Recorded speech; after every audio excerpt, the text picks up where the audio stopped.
मेरी खाला बे औलाद थीं और घर में अकेली रहती थीं।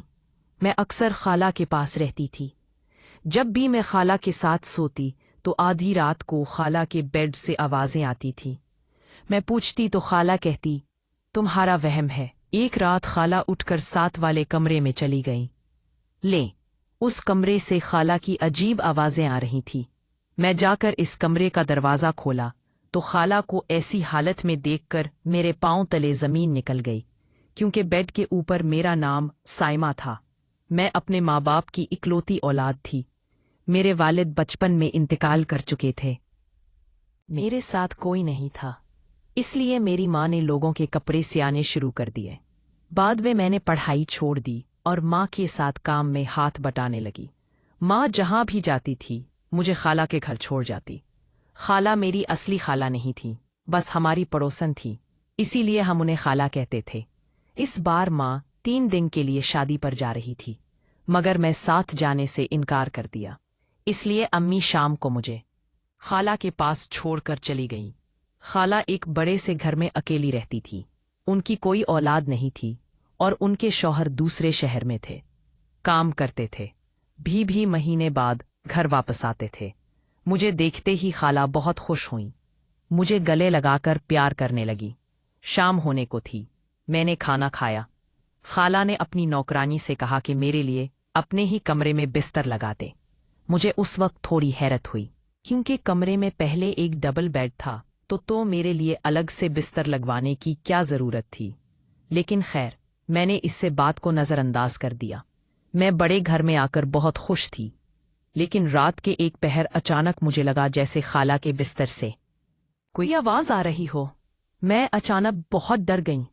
डर के मैंने चादर अपने मन पर डाल ली, लेकिन वो आवाज़ बढ़ती ही जा रही थी। मुझे लगा जैसे कमरे में हम दोनों के अलावा कोई तीसरा भी है। ऐसा महसूस हुआ जैसे बच्चे की कोई आवाज़ हो। दिल की धड़कन किन तेज हो गई। कमरा अंधेरे में मेरे दिल था। मैंने फौरन खाला को आवाज़ दी, खाला मुझे डर लग रहा है, कमरे में कोई है। खाला ने बहुत प्यार से जवाब दिया, नहीं बेटी, कमरे में कोई नहीं है। मैंने दोबारा कहा, मुझे डर लग रहा है, क्या मैं लाइट जला दूं? उन्होंने कहा, मुझे रोशनी में नींद नहीं आती, और बात को टाल दिया। लेकिन जब मैंने न कहा कि मैं आकर तुम्हारे पास सो जाऊं, तब खाला की आवाज में बहुत गुस्सा आया। वो बोले, कोई जरूरत नहीं है, तुम बिस्तर पर सो जाओ। मैं डर के अपनी चादर ओढ़कर सो अपने बिस्तर पर गई। लेकिन खाला के रवैये पर मुझे शक होने लगा था। मैंने खाला का सारा घर अच्छी तरह तलाश किया, मगर मुझे अपने और खाला के अलावा कोई दिखाई नहीं दिया। रात को खाला के बिस्तर पर खाला के साथ कौन था? सारा दिन ऐसे ही गुजर गया, लेकिन रात होते ही खाला का रवैया मेरे साथ बदल गया। शायद इस बार उन्हें मेरा आना पसंद नहीं था। जिस उम्र में लड़कियां गुड़िया के साथ खेलती है, उसी उम्र में मैं गुड़िया तोड़ देती थी। घर में बात बात पर माँ से झगड़ती थी, अपनी माँ की कोई परवाह नहीं करती थी। लेकिन यहाँ खाला के मिजाज की वजह से खामोश थी। खाला एक तो अमीर थी, उनका शौहर अच्छा खासा कमाता था। मुझे उनके बड़े घर में रहने पर कोई एतराज नहीं था। माँ तो मुझे खुद यहाँ छोड़कर चली गई थी। अब खाला के घर ये सब बातें मुझे परेशान कर रही थीं। रात को जैसे ही मैं सोई, मुझे कमरे का दरवाज़ा खुलने बच्चे की आवाज़ आई। मैंने देखा खाला कमरे से निकल चुकी थी। अब मेरी नज़रें खाला पर थी। मैं फौरन अपने बिस्तर से उठकर उनकी तरफ जाने लगी। खाला कमरे के पिछले तरफ मौजूद स्टोर में जा चुकी थी और अंदर से दरवाज़ा बंद कर दिया था। अब मेरे सारे शक हकीकत में बदले लगे। मैं जल्दी से स्टोर के दरवाजे के पास पहुंच गई। मैंने अंदर से खाला की सही अजीब आवाज़ सुनी थी।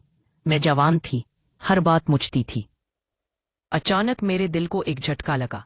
ये कैसी औरत है जो अपने शौहर की गैर मौजूदगी में ऐसी हरकतें करती है?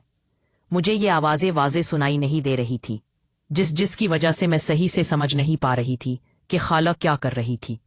खैर, जब मेरी हिम्मत जवाब गई तो मैंने अचानक दरवाज़ा खोल दिया। उसके बाद का मंजर मुझे अजीब सी कश्मकश में डाल गया। मैं आगे बढ़ी। खाला मुझे देखकर घबरा गई। मैंने कहा, खाला आप ये क्या कर रही हैं? वो भी रात के उस वक्त। खाला मेरी तरफ मुड़ी और उनका रंग उड़ चुका था।